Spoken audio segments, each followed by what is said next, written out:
This is Revival X with John Burton. This is John Burton with the Revival X podcast. How are you doing? And I hope you're doing incredible. I pray the fire of God is just scorching you and raging and burning, and that you are just growing like, just like wildfire. Come on. And so today we're going to talk about something. It's actually my number one article I've ever written out of all of the hundreds and hundreds of articles that I have written. This is number one, and I decided to rewrite it just a little bit. And you can go to burton.tv/articles, and you can read that right now. It's titled "How to Defeat This Wicked Church Destroying Spirit." And we're talking about the spirit of Absalom. You know, this is something that churches, that pastors, they have to deal with on an ongoing basis. It's something that is terribly painful. It's, of course, very lethal to the life of the church. This is how we see church splits happen and all sorts of different things like that. It's a predominant, major, primary scheme of the enemy. And, a few decades ago, almost, I think, when we were in ministry, our first church plant in Colorado Springs, in actually Manitou Springs, Colorado, right next door to Colorado Springs, right at the base of Pikes Peak there, and we were just getting our feet wet. We were trying to figure out how all of this church stuff works and how to see a church develop. And so in the midst of that, and God was doing some great things, and the church was doing well, and I was thrilled, with how things were going. But we got hit. We got hit with some schisms and, just some disagreements and things like that. And it was painful. It absolutely was. And, there's betrayal and all that kind of stuff that goes on. And so we went through that. And I'm like, man, God, I don't ever want to go through that again. Oh, wow. Ouch. What in the world was that? All we're trying to do, we just want to pray and preach and advance the kingdom. And that's all we want to do. And why in the world would anybody, be opposed to that or have some sort of, there's angst in the midst, or, why? I'm like, God, here's what. So I went to prayer. I'm like, I didn't know what to do. I had no idea what to do. I just went to prayer, and I'm like, God, just tell me what I have to do to ensure that this spirit of Absalom, which I discovered, through that whole process, I'm like, wow, this is an Absalom situation.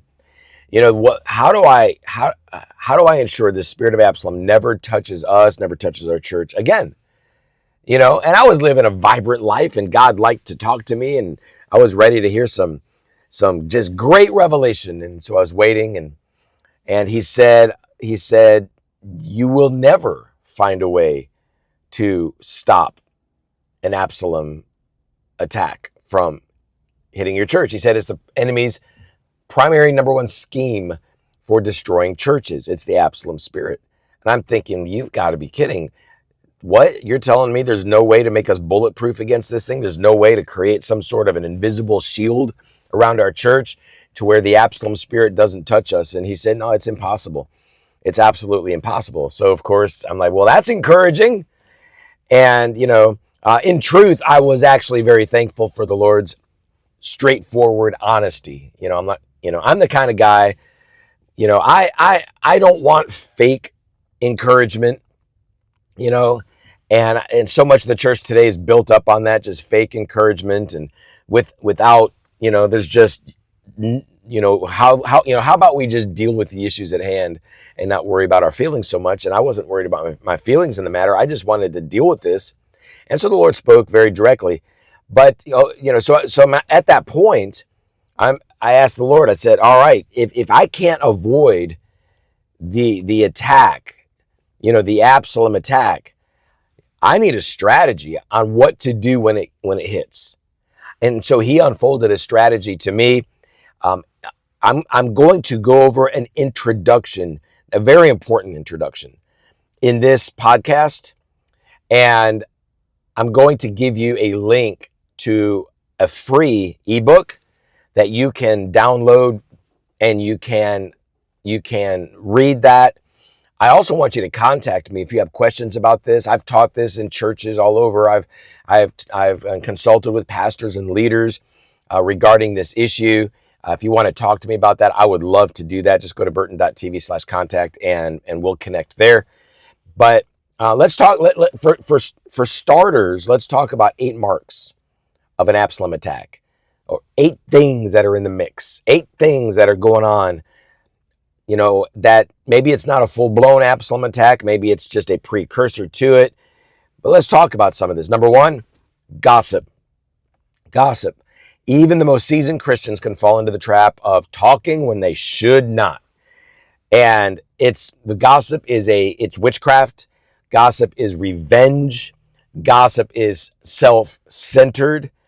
It is attempting to gain favor from our hearers, right? It is attempting to cause others to look worse than us. And boy, oh boy, it is so easy to spiritualize gossip. Well, I just have this concern. Oh, give me a break, right? Come on. We should never be talking to others about a third party in such a way that they wouldn't approve. That's kind of the definition of gossip. If I'm talking about somebody in a way that would cause them shame, that would cause them hurt, that would cause them anger, we have a problem. We have a problem. Go to the person. And in the church, what happens, I don't know what it is, but people don't tend to go to the individual that can actually bring resolution to the problem, okay? They don't tend to talk to the leadership. They don't go to them. Some people would say, well, I went to the leadership and it didn't work.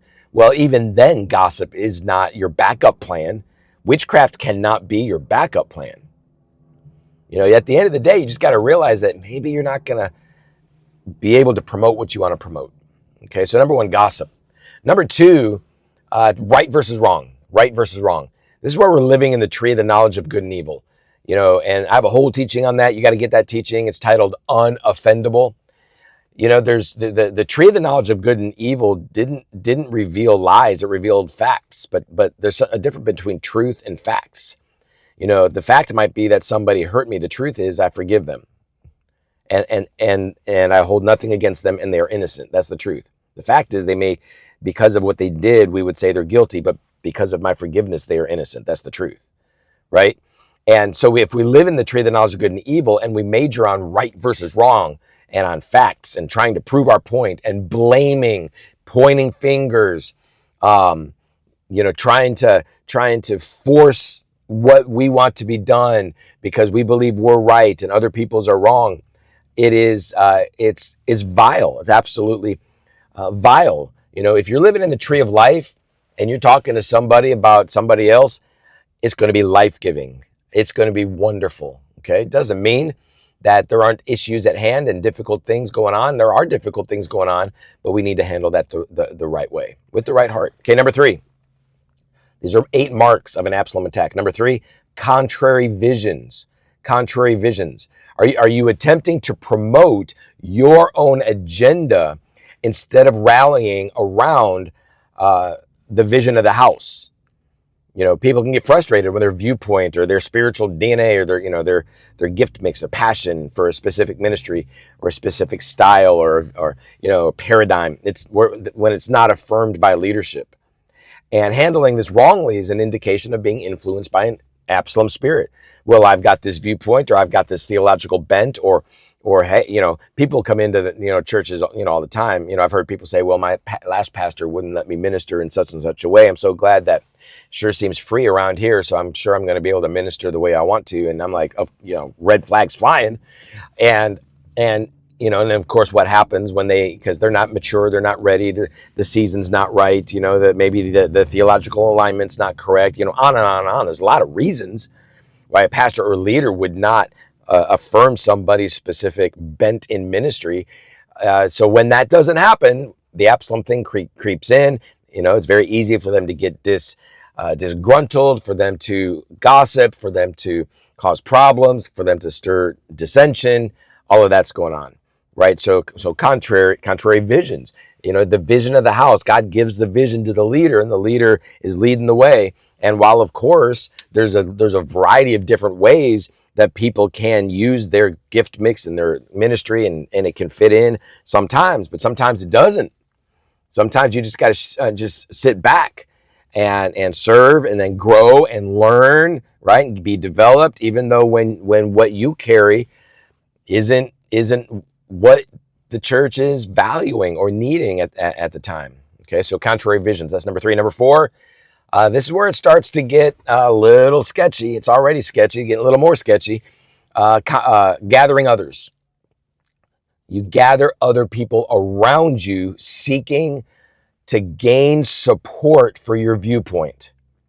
You've got a viewpoint, and leadership is not validating the viewpoint.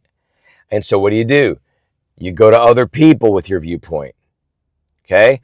And so you gather around them, and some of them are going to have the same concerns as you. Of course, with Absalom, people are saying, well, David isn't listening to our concerns. And Absalom's like, I know, I will step into that place. Absalom wanted to be king. I will be your king. I am going to be more sensitive. I'm going to be more caring. I'm going to listen to you, right? I'm going to be more pastoral. I'm going to be more loving. I'm going to do that. And that's what happens with the Absalom thing. And so it's a very spiritual type of approach, and it's a very relational type of approach.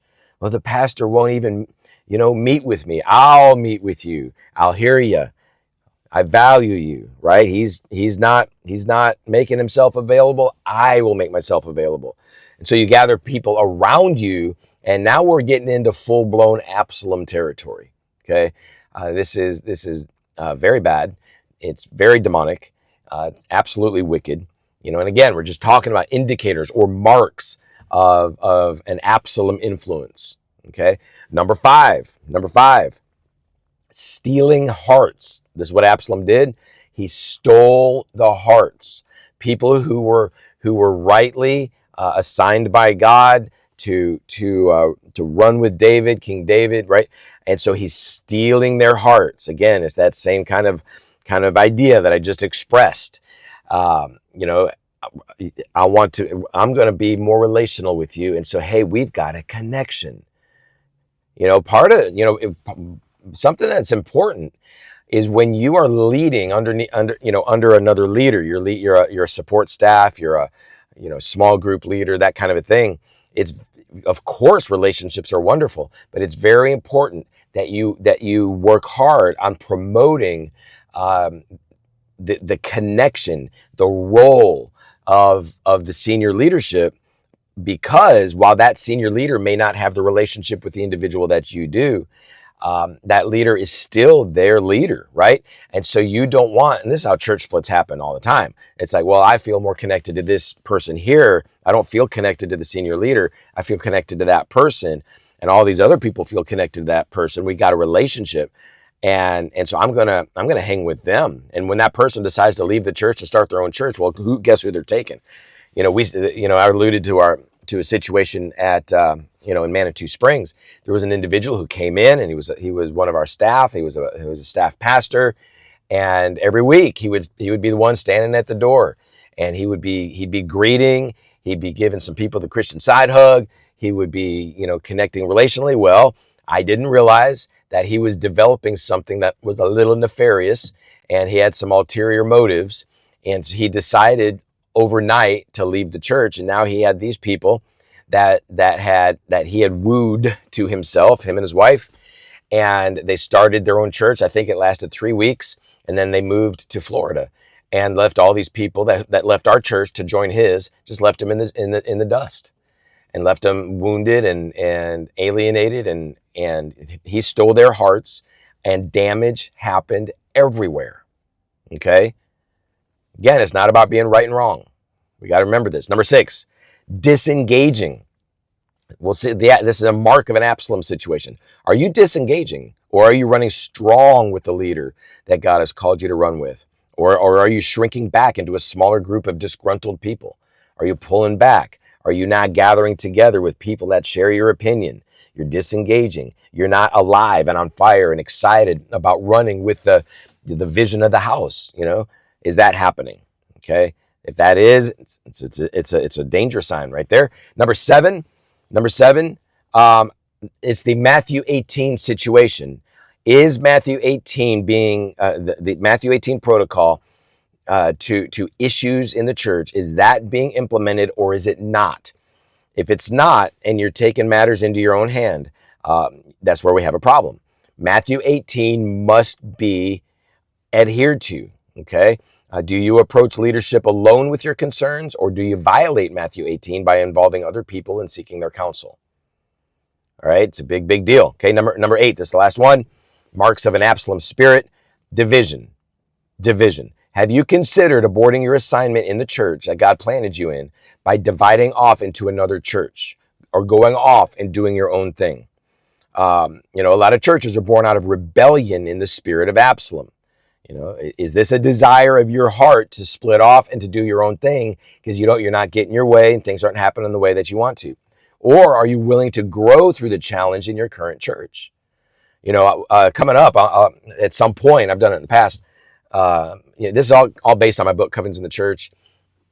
So that book, you can grab that whole book and get this in there, get this info in there, including what's in the ebook that I'm going to share with you in a moment. But it's this idea of, are we growing through the challenge, or are we rebelling? Covenant in the Church, it's a movement of rebellion, a witchcraft movement.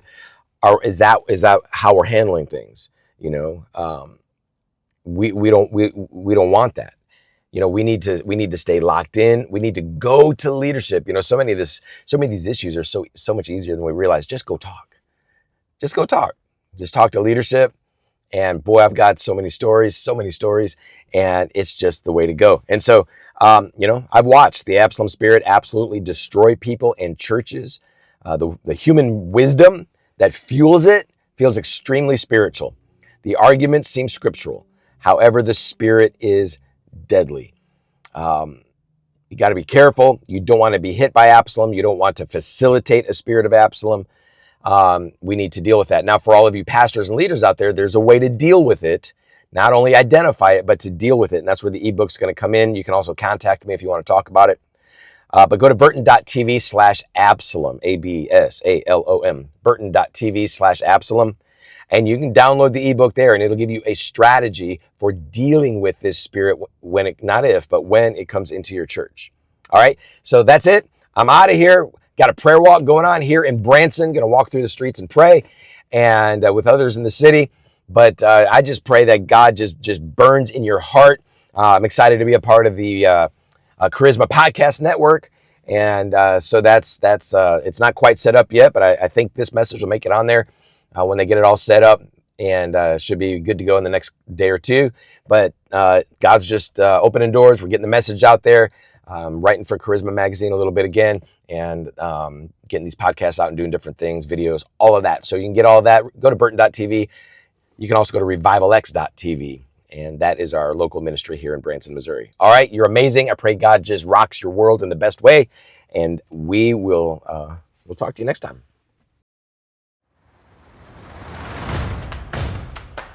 Thank you for listening to Revival X with John Burton. You can access media, read articles, and partner with the ministry at revivalx.tv. And share this podcast with those who are hungry for revival, reformation, and revolution.